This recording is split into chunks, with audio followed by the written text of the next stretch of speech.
ଶୀତୁଆ ଶୀତୁଆ ପାଗରେ ଥରଥରିଆ ନମସ୍କାରଟେ ଗ୍ରହଣ କରିବେ। ଏଇ ଶୀତୁଆ ଶୀତୁଆ ପାଗରେ ମୁଁ ମୋ କର୍ମସ୍ଥଳୀକୁ ସିଧା ପଳେଇ ଆସିଲି। ଅଫିସ କଚେରୀ କଥା କହୁନି ମ, ଆମ କର୍ମସ୍ଥଳୀ ତ ଆମର ରୋଷେଇ ଘର। ଏ ଦେଖୁନାହାନ୍ତି ଆପଣମାନେ ସବସ୍କ୍ରାଇବ କରୁନାହାନ୍ତି ବୋଲି ସାଙ୍ଗେ ସାଙ୍ଗେ ଗାଜର କିନ୍ତୁ ମୋ ହାତରୁ ଡେଇଁ ପଡ଼ିଲା। ତେଣୁକରି ସବସ୍କ୍ରାଇବ କରିବାକୁ ଅନୁରୋଧ। ଆଉ ହଁ, ଏଥିରେ ସବସ୍କ୍ରାଇବ କରିକି ହିଁ ଯିବେ। ତାପରେ କ'ଣ ଗାଜରକୁ ସିଧା ଉଠେଇଲି, ଭାବିଲି କ'ଣ କରିବି ବୋଲି ଜଷ୍ଟ ମୁଁ ଗାଜରକୁ ତଳୁ ଉଠେଇଛି କି ନାହିଁ, ଗାଜର ପୁରା ରଙ୍ଗ ଚେଞ୍ଜ। ମତେ କିଛି ସମୟ ପାଇଁ ଲାଗିଲା ଆରେ ଇଏ ଗାଜର ନୁହଁ, ଇଏ ତ ହଉଛି ବହୁରୂପୀ ଏଣ୍ଡୁଅ। ତାପରେ ସାଙ୍ଗେ ସାଙ୍ଗେ ହଠାତ୍ କିନା ମୁଁ ଆଖି ଖୋଲିଦେଲା ବେଳକୁ ଲାଲ ଲାଲ ଗାଜର। ତାପରେ କ'ଣ ଓଭର ଆକ୍ଟିଂ କୁ ବନ୍ଦ କଲି ଆଉ ସିଧା କୋରିବାରେ ଲାଗିଲି ଗାଜରକୁ ଭଲ ଭାବରେ ଧୋଇ ନେଇଥିଲି, ଚୋପା ଛଡେଇ ଦେଇଥିଲି, ତାକୁ ଭଲ ଭାବରେ କୋରେଇଦେଲି।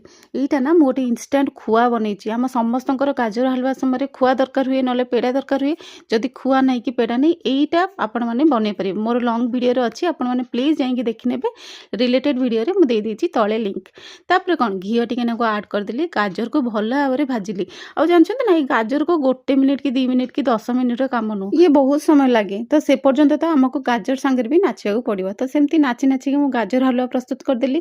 ଭଲ ଭାବରେ 15 ମିନିଟ୍ ଭାଜି ସାରିଲା ପରେ କାଟି ରଖିଥିବା ଆମର କାଜୁକୁ ଯେଉଁ ଛୋଟ ଛୋଟ କରିକି କାଟି ରଖିଥିଲି, ସେଇ କାଜୁକୁ ଆଡ୍ କଲି, ଗୋଟା କାଜୁକୁ ଆଡ୍ କଲି, ତାକୁ ପୁଣି ଆଉ ଥରେ ଭାଜିଲି। ଗାଜର ବି ନା ହେଉଛି ଗୋଟେ ପକ୍କା ଜିଦିଆ ଜିନିଷ। ସାଙ୍ଗେ ସାଙ୍ଗେ ସେ କ'ଣ କଥା ମାନିବ? ତାକୁ କଥା ମନେଇବାକୁ ହେଲେ ନା କମ୍ ସେ କମ୍ 1-1.5 ଘଣ୍ଟା ତ ଲାଗିବ। ତ ମୋର ପାଖାପାଖି 1.5 ଘଣ୍ଟା, ମାନେ ଅଲ୍ ସବୁ ମିଶିକି କୋରାକୋରିଠୁ ଆରମ୍ଭ କରି ସବୁ ମିଶିକି ମୋର 1.5 ଘଣ୍ଟା ଭଳିଆ ଲାଗିଥିଲା। ଭଲ ଭାବରେ ସବୁ ପାଣି ମରିଗଲା ପରେ 3 କପ୍ ଭଳିଆ ଫୁଟା କ୍ଷୀର ମୁଁ ଆଡ୍ କରିଦେଇଥିଲି ବଡ଼ ବଡ଼ କପ୍ରେ।